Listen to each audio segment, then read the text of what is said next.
Y es tan importante que nosotros no solo escuchemos la palabra y venir y recibir información, pero más bien que escuchamos la palabra, que, bueno, claro que tiene que pasar por nuestra razón, por nuestra mente, pero llega a nuestro corazón.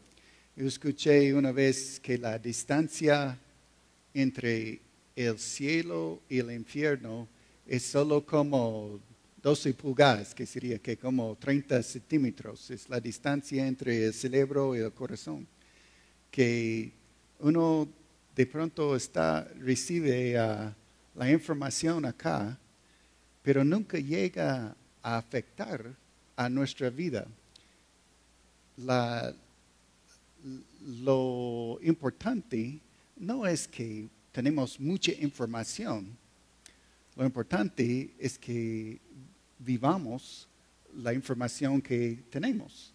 Tenemos que tener una vida diferente, una vida que demuestra que realmente andamos con Cristo.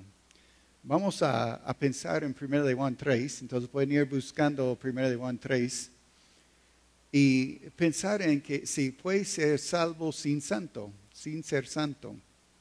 Es posible que una persona puede decir que yo conozco a Cristo, yo oré la oración, yo confié en Cristo, pero realmente nunca cambia su vida, nunca hay una transformación en su vida.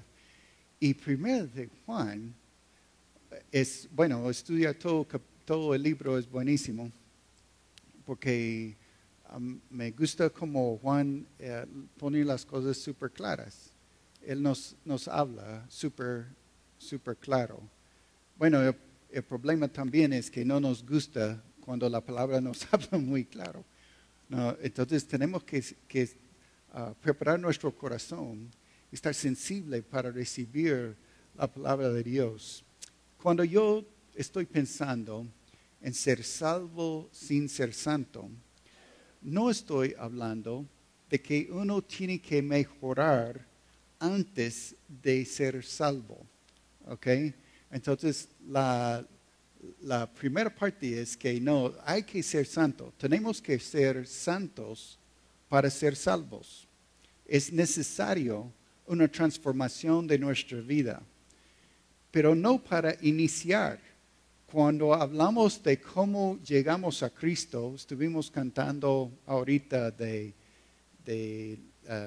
la idea de estar perdido y no entender y cómo necesitamos a Cristo. Y así somos. Cuando llegamos a Cristo, no llegamos como santos. Él nos ama como pecadores. Él puede anotar Romanos 5:8 ahí, que como muestra su amor para con nosotros en que siendo aún pecadores, Cristo murió por nosotros. Entonces, la diferencia entre lo que Cristo enseñó y lo que es cristianismo y todas las demás religiones es este punto, que no tenemos que mejorar para ser aceptado. No tenemos que trabajar para llegar a un punto donde Dios dice, ahora sí es suficiente, bueno, entra. Eso no puede pasar porque no podemos mejorar. Entonces, Dios, como somos, como pecadores, Él nos salva. La segunda parte de eso es que la vida que fluye de esa transformación. Ahora, cuando entramos en esa relación con Cristo, algo pasa en nosotros. Cuando eso llega a mi vida, tiene que haber una transformación. Y esa transformación tiene que producir algo diferente en mi vida. Lo que vamos a mirar en 1 de Juan es 4 razones por las cuales nosotros sí podemos tener una vida santa. Sí es posible vivir en una forma diferente. Y no es posible, es que tiene que pasar. Ese es el Evangelio. Es lo que Cristo quiere y espere de nosotros. No es no es opcional. No es que de pronto, no es que es algunos que son los super creyentes. Hay algunos que alcanzan a cierto punto. Y estas personas sí son los que llegan a ser santos. Aún la iglesia ha hecho el error de nombrar a algunos santos, ¿cierto? Y decir, bueno, estas son las personas excepcionales. Pero la mayoría de nosotros somos los miserables, los que nunca llegan a un nivel de santidad. No, más bien es necesario y Dios provee para nosotros la forma de ser santo. Ahora, nosotros en unos minutos después del sermón vamos a participar de la Santa Cena juntos. Vamos a recordar la muerte del Señor. Vamos a recordar ese tiempo de cuando Él nos salvó. Ok, ¿quiénes participan de la cena? Los perdonados, los que en arrepentimiento han entregado su vida al Señor y ahora hay algo diferente. Entonces, nosotros en pensar en lo que Cristo hizo por nosotros, ¿cómo vamos a continuar en nuestro pecado? Aún yo pienso en que muchas veces nosotros estamos orando, pidiendo al Señor, pensando que Él está escuchándonos, cuando realmente Él no nos escucha. Él no puede escucharnos. ¿Por qué? Por el pecado. Uno dice, pero yo estoy orando al Señor y Él no me contesta, pero no trata bien a su esposa, no ama a su esposa, no está cuidando a ella. Y la palabra claramente dice que él que no cuida a su esposa, sus oraciones no sirven. 1 Pedro 3:7. Y luego las esposas oran y no ven la respuesta. Dice, ¿qué pasa? Pero no está sometida, no ama a su esposo tampoco. Y él dice, pero ¿por qué mis hijos son rebeldes? Cuando hay rebelión en la casa, hay rebelión en su corazón. Entonces hay toda esa cadena de pecado, y yo estoy hablando de pronto de las cosas más aceptables entre nosotros. Hay muchos otros pecados. Y uno dice, pero ¿por qué Dios no responde a mi oración? Es que ni está escuchando a las oraciones. No podemos acercarnos a Él con este pecado en nuestra vida. Tenemos que dejar, tenemos que arrepentirnos, tener un cambio. Él dice, ¿es posible? No es solo posible, debe ser lo normal para cada creyente aquí esta noche. Eso debe ser la vida normal para cada uno de nosotros, es andar en victoria. Por eso Cristo murió. Él no murió para que continuara en su pecado. Él murió para darte libertad, para darte algo nuevo, para andar en nueva vida. Entonces vamos a mirar a este pasaje que explica tan claro y tan fuerte cómo nosotros tenemos que cambiar. 1 de Juan capítulo 3. Y vamos a empezar con versículos 4 y 5. Todo aquel que comete pecado infringe también la ley, pues el pecado es infracción de la ley. Y sabes que Él apareció para quitar nuestros pecados y no hay pecado en Él. Entonces, empezamos en el propósito de nuestra salvación. De pronto nosotros podemos pensar, ok, ¿por qué Cristo nos salva? Y yo creo, si pudiéramos tener la encuesta ahorita, la mayoría de nosotros diría, Él me salva del infierno. Y es cierto, si uno llega a Cristo, ya no va al infierno. Pero es más que eso.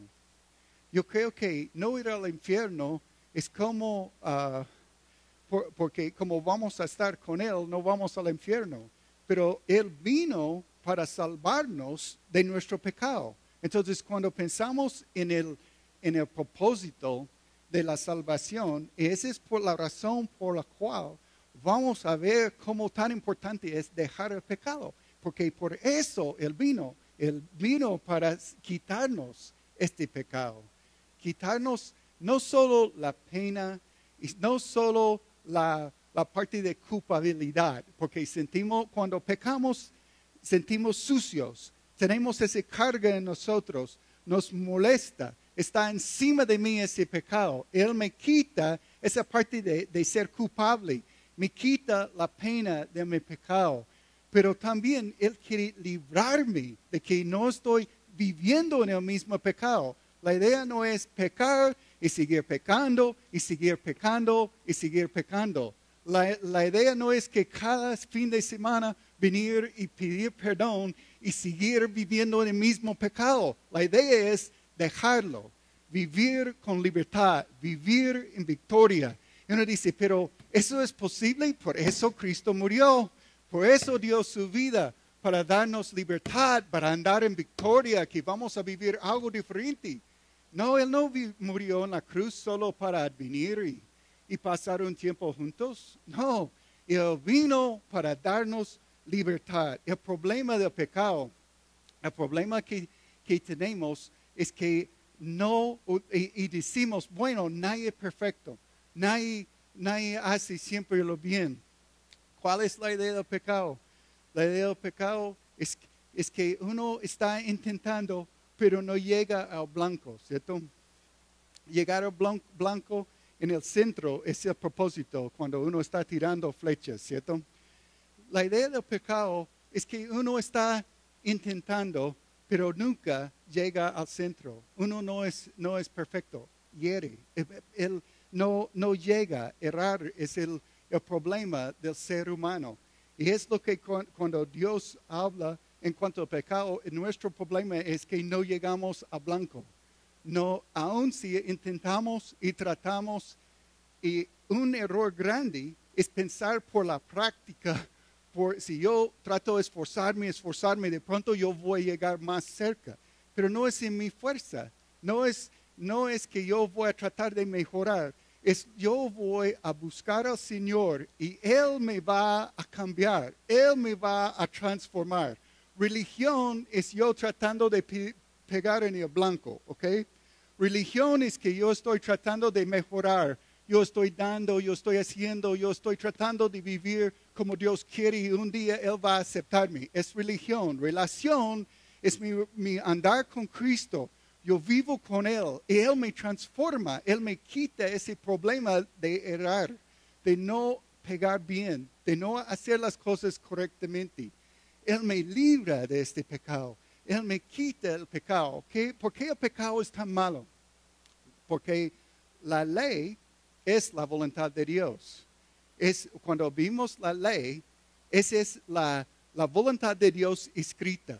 Él nos dice cómo vivir. Cuando yo no obedezco a la ley de Dios, yo estoy diciendo que yo soy Dios. Yo sé cómo mejor vivir. Yo tomo mis propias decisiones. Yo sé que lo que yo pienso es mejor que lo que Dios piensa. Es rebelión, es la arrogancia peor de pensar yo sé mejor que Dios y yo voy a vivir como yo pienso. Entonces por eso el pecado es traición universal, es traición contra el Dios supremo que nos ama tanto. El pecado es tan horrible porque estamos diciendo a Dios que nosotros sabemos mejor que Él. Entonces, dice que el que comete pecado infringe también la ley, pues el pecado es infracción de la ley. Voy en contra de la voluntad de Dios. Y sabes que Él apareció para quitar nuestros pecados. ¿Cuál es la idea de quitar el pecado? Él cargó nuestro pecado. Por eso estamos celebrando la Santa Cena. Él cargó. Él no solamente cerró los ojos y dijo, bueno, yo voy a pretender que eso no pasó, yo voy a olvidarlo. No, Él cargó nuestro pecado, llevó nuestro pecado a la cruz, murió en mi lugar. Él tomó mi pecado, ahora yo puedo tomar su justicia. Entonces, en versículo 5, dice, Él apareció para quitar nuestro pecado y no hay pecado en Él. Mira, nuestros pecados. Entonces, la obra de Cristo no es solo, ayúdame, no me da, gracias. Uno más, la obra de Cristo. Entonces, la obra de Jesús es que Él quita esta pena, la culpabilidad, Él quita todo lo que está sobre mí, me da esa libertad, Él quita mi pecado, no hay pecado en Él, no hay ni la naturaleza pecaminosa en Él, por eso Él pudo llevar mi pecado. Vamos a pensar en el cambio ahora, el cambio de la salvación en versículos 6 a 8. No sé, gracias. Todo aquel que permanece en Él no peca. Todo aquel que peca no le ha visto ni le ha conocido. Hijitos, nadie os engañe. El que hace justicia es justo como Él es justo. El que practica el pecado es del diablo, porque el diablo peca desde el principio. Para esto apareció el Hijo de Dios, para deshacer las obras del diablo. Entonces, en el cambio que está ahí está. En versículo 6, habla de el que permanece. La parte de la comunión. Si podemos decir que hay un secreto en cómo nosotros vamos a vivir como el Señor desea, como vivir en su voluntad, cumplir la ley, es nuestra conexión con Él, nuestro tiempo con Él, tiempo en la palabra, tiempo meditando, tiempo que dejando la palabra de Dios transformar a mi vida. Entonces, es el que permanece en Él, no peca. Ahora, ¿eso quiere decir que el creyente nunca peca? Si quiere decir eso, todos estamos en la olla, ¿cierto? Porque todos nosotros pecamos. ¿De qué está hablando? Está hablando de una vida constante, una vida que se marca ahora. Eso no nos da excusa por pecar. La diferencia es esa transformación de vida. Si estás pecando, estás feliz en su pecado, estás mal, según este versículo. Si estás viviendo en su pecado, lo que dice acá es que el que permanece en él no continuamente va a vivir en ese pecado. No puede ser. Tiene que tener una vida transformada, una vida diferente, donde uno está viviendo bajo el control del Espíritu Santo. Es el Espíritu que hace esa obra en nosotros. ¿Qué es el paso nuestro? Tenemos que permanecer. Tenemos que pasar tiempo con Él. Tenemos que pasar tiempo en la palabra, dejando que esa palabra entre en ese corazón, que transforme mi vida. Tiempo en oración, tiempo con otros creyentes. Todo eso es la idea de permanecer. Yo necesito tiempo de adoración, tiempo con Él, permanecer en Él. El que no hace eso, peca. Esa es la idea de lo que es la vida normal para un creyente. No estoy hablando de super creyentes, no estoy hablando de personas que han llegado a un punto muy alto. Estoy hablando de la vida normal de cada creyente. Eso es lo que debe ser nuestra vida. Un cambio, la comunión que tenemos con Él, su comunión es lo que da esa habilidad para vivir como el Señor quiere. Eso es lo que me da la fuerza, la energía, la gracia, es la palabra que usa la Biblia. La gracia de Dios en mi vida para vivir como Él quiere. Él me da esa gracia. ¿De dónde viene? No viene de la nada. Viene de mi tiempo con Él. Viene de mi comunión con Él. Mi tiempo de pasar tiempo con Él. Es la idea de permanecer. Él va a usar esta palabra otra vez en cuanto de cómo Dios transforma mi vida. Entonces, que permanece en él, no peca. Todo aquel que peca, mira lo que dice la segunda parte del versículo 6. No le ha visto ni le ha conocido. Entonces, uno piensa que es creyente y está feliz viviendo en su pecado. Aquí dice, no, ni conoce a Dios. Son de los que dicen, Señor, Señor, pero no conocen a Jesucristo. El que conoce a Jesucristo va a ver una diferencia en su vida. ¿Eso quiere decir que los creyentes son perfectos? No. Solo tienen que venir a la iglesia y saber que no somos perfectos. No es la idea de ser perfecto. Es la idea de ser transformado y la intención de su corazón es no pecar. Si estás viviendo en pecado esta noche y no te molesta, no te carga, algo está mal en su corazón. Necesita revisar su corazón si realmente está en la fe o no. Si tiene conocimiento acá, pero realmente no tiene una transformación en su vida. Hijitos, versículo 7, nadie os engañe. Ese es el engaño. El engaño es, no, yo puedo seguir como yo pienso, es lo mejor. Yo voy a hacer lo que yo quiero hacer. Aunque yo voy a la iglesia, yo leo la Biblia de vez en cuando, pero voy a hacerlo conforme a lo que yo pienso. Ese es el engaño. Eso no es lo que dice la Biblia. No deja que nadie engañe diciendo que puede vivir como quiere. Hay una mala, falsa doctrina que dice, bueno, como es por gracia, uno puede orar una oración, ser salvo y seguir viviendo en el mundo como quiere porque Cristo pagó por todos sus pecados. Eso no es cierto. Es una distorsión de la doctrina de la gracia. No tienes que hacer nada para ser salvo porque Cristo pagó por todo. Pero esta relación con Cristo va a transformar su vida. Si no hay una transformación, si no te interesa cambiar su vida, hay algo malo en cuanto a su relación con Cristo. Necesita revisar su corazón porque no eres salvo. Tienes que mirar adentro y decir, ¿realmente estoy viviendo para Cristo? ¿Realmente amo a Cristo? ¿Realmente hay un arrepentimiento en mi corazón? Si no, no eres salvo. Es lo que dice acá. Nadie os engañe. El que hace justicia es justo, como Él es justo. Vamos a ser como nuestro Padre. Mira lo que dice esta próxima parte. El que practica el pecado es del diablo. ¿Por qué? Porque es lo que él hace. Si uno sigue en su pecado, es contento en su pecado, tienes esas mismas características de su padre, el diablo. Si uno es contento pecando, es porque su padre era así y siga así. El que hace justicia es de su padre, que es justo. Tiene que haber un cambio en nuestro corazón. Todos nosotros empezamos con el diablo como nuestro padre. Todos nosotros venimos de él. Necesitamos una transformación. Necesitamos ser cambiados por el poder de Dios.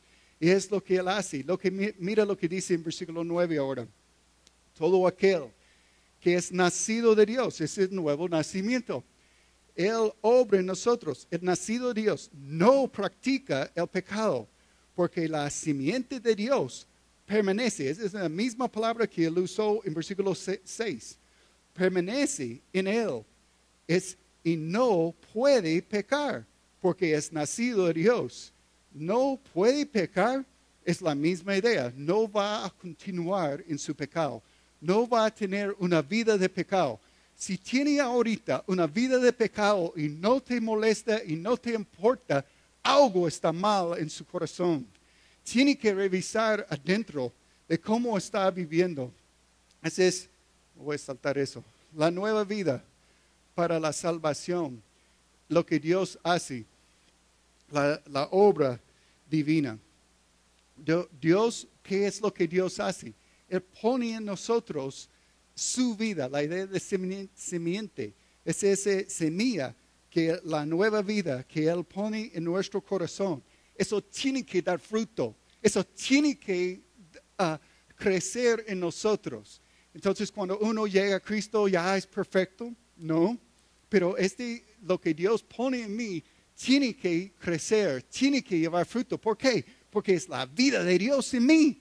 Él ha hecho una obra en mí para hacer esa transformación y cambiar mi vida. Entonces, mira la consecuencia, lo que Él hace. permanece en Él. Entonces, ¿qué permanece? Esa es la simiente, esa semilla que Dios pone en mí, algo divino que está en mí ahora. Y no estoy hablando de que vamos a ser Dios o no. Estoy hablando de ser transformado y llegar a ser personas diferentes, nacidos de nuevo, porque es nacido de Dios, la diferencia. Entonces la consecuencia inevitable es, si yo tengo Dios operando en mí, es inevitable que yo voy a llegar a ser como Él. Mira las prácticas. Entonces, si está pensando, bueno, yo no estoy seguro dónde yo estoy. Vamos a mirar versículos 10 y 11 ahora. Y vamos a ver dos prácticas que Él da para mirar, un chequeo de corazón. En esto se manifiestan los hijos de Dios y los hijos del diablo. Todo aquel que no hace justicia y que no ama a su hermano no es de Dios. Voy a leer 11 también, porque este es el mensaje que habéis oído desde el principio, que nos amemos unos a otros. Entonces, ¿qué está diciendo aquí? En versículo, habla solo de dos cosas. Habla de hacer justicia y amar el uno al otro. ¿Qué es lo que si uno quiere decir, ok, ¿cómo sé yo, cómo estoy en eso? Bueno, revisa su vida. ¿Hace justicia o no? ¿Vive conforme a la ley de Dios o no? ¿Y ame a su hermano o no? Esas son las dos cosas que Él pone en versículos 10 y 11 como un chequeo para mirar nuestro corazón. Entonces, ¿hace justicia? ¿Ayuda a los pobres? ¿Ayuda a las personas que tienen necesidad? ¿Hace justicia? ¿Está ayudando a otras personas? Esa es la idea de servicio, servir al uno a otro. No es solo cumplir los 10 mandamientos en el sentido de que yo estoy cuidando mi corazón. Hacer justicia es ayudar a otros. Entonces yo tengo que ayudar a otras personas y hacer las cosas correctas. Y en el mundo, estamos aquí en este mundo todavía. Entonces en este mundo yo tengo que cambiar mi trato con los demás. Yo tengo que hacer mis contratos en la forma correcta. Yo tengo que hacer mis negocios en la forma correcta. Yo tengo que ser honesto. Es la idea de hacer justicia. Ser honesto, no mentir, de ayudar a otros, de cuidar a las otras personas, ayudar al huérfano, ayudar a la viuda. Eso es lo que Dios pide cuando Él habla de hacer justicia y amar al uno al otro. Si solo hablamos de entre nosotros mismos, ¿cómo está mi amor? El uno por el otro. Yo no sé cuánto hemos luchado para aún conocer el nombre del uno al otro. Necesitamos conocernos, ¿cómo vamos a mostrar el amor del uno al otro si no sabemos si otro tiene una necesidad? Yo creo que muchas veces no queremos saber el nombre de otra persona porque no queremos meternos en líos. No queremos meternos en la vida de otro porque sabemos que tienen problemas y no queremos meternos en problemas. Es mejor vivir aislado y no saber, y así no tengo que perder lo que yo tengo. No tengo que compartir. Si no sé lo que está pasando, entonces no soy responsable. No es cierto.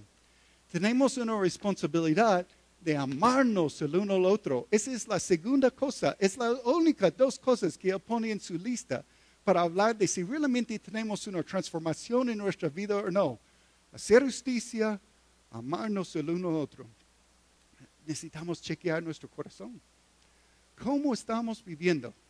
Vivo en un mundo muy aislado pensando, bueno, yo no quiero meterme en la vida de otros. Sigo viviendo mi vida pensando, bueno, yo oré una oración, entonces ya soy salvo y yo puedo vivir como yo quiero. No os engañen.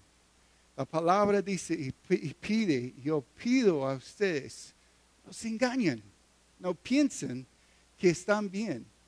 No piensen que pueden seguir viviendo así. No, necesitamos arrepentirnos. Necesitamos un cambio en nuestro corazón. Necesitamos vivir como el Señor quiere.